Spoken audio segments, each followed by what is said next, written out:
Şuradan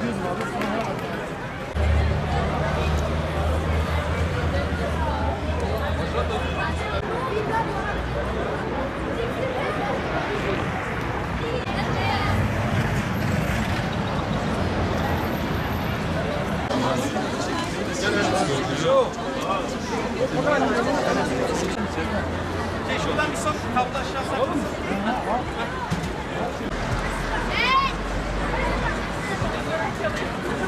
Sefa Hoca da...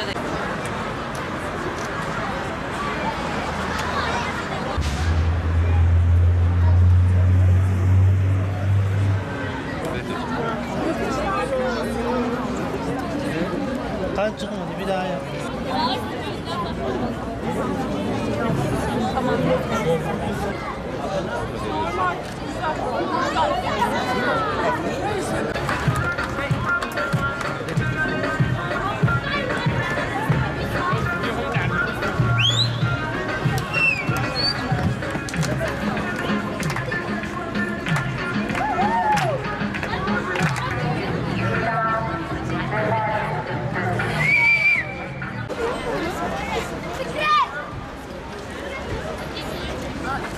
Ülkemizde 3 ile 9 Eylül arası Halk Sağlığı Haftası olarak kutlanıyor.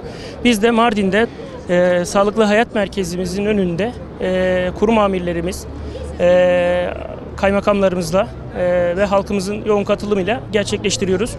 Amacımız halk sağlığı çalışmalarının ülkemizde neler yapıldığını, bakanlığımız çalışmalarının en ücra köye bile ulaştığını, birinci basamaktaki tüm 10 bine yakın personeli binlerce sağlık tesisiyle tüm ülkemizde olduğu gibi Mardin'de de halk sağlığı çalışmaları son derece faydalı bir şekilde devam etmektedir.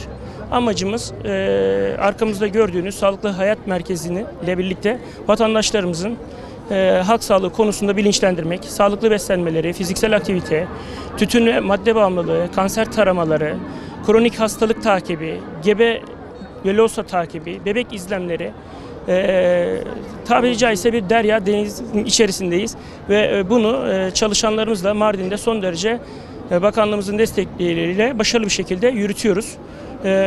Bu anlamda tüm ilçelerimizde 9 Eylül'e kadar yürüyüşler, gösteriler, çocuklara tiyatrolar, sirklerle amacımız toplumun halk sağlığı konusunda bilinçlendirilmesinin artırılması.